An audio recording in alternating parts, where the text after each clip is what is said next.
Misalnya, ini kan kompos hasil dari TPS 3R kami. Nah, kalau kami tidak manfaatkan, ini kalau masih di TPS 3R ini kan jadi masalah. Ini, ini hasilnya loh. Nah, yang bisa kita terapkan untuk bercocok tanam. Tapi kan ada nggak orang peduli misalnya, anggap pemerintah sekarang ketika menyarankan masyarakat memilah dan memilih, ketika kami menghasilkan kompos gitu. Kalau nggak dimanfaatkan berlebihan jadi sampah malah jadi beban, jadi penyakit kan.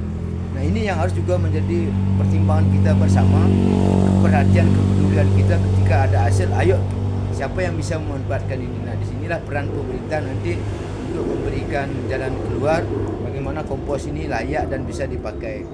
Tidak hanya untuk masyarakat Serangan aja, contoh misalnya, ketika masyarakat Serangan menghasilkan kompos, gitu. Nah, kalau hasilnya berlebihan, mesti pemerintah juga berpikir untuk menyampaikan, menyalurkan kepada pihak lain, gitu. Contoh kayak kami dengan Kura-Kura Bali, kami bekerjasama memanfaatkan hasil kompos TPS 3R, kami kembangkan di sana. Tetapi kan keterbatasan dengan satu perusahaan aja, sementara hasilnya sudah sampai berton-ton gitu. Dulu kan banyak petani yang disarankan membuat kompos di TPS 3R di Denpasar. Ketika hasil komposnya nggak laku, dia buang sendiri ke sungai, di sembarangan gitu. Sekalipun tidak berbahaya, tapi kan airnya kotor gitu.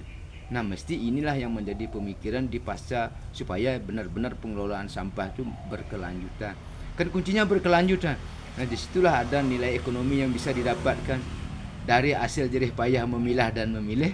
Ada nilai ekonomi yang didapat gitu.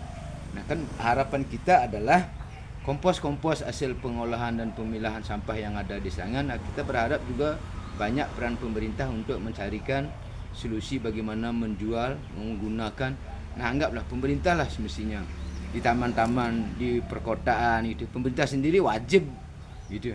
Misalnya dijatahkan seton kami kirim misalnya per bulan gitu. Nah, kan ini juga memberi solusi gitu. Jangan dibiarkan kami mengelola ketika ada hasil tidak ada yang mau memanfaatkan gitu. Nah, hal-hal inilah penting untuk menjaga alam Bali ini tetap ajak.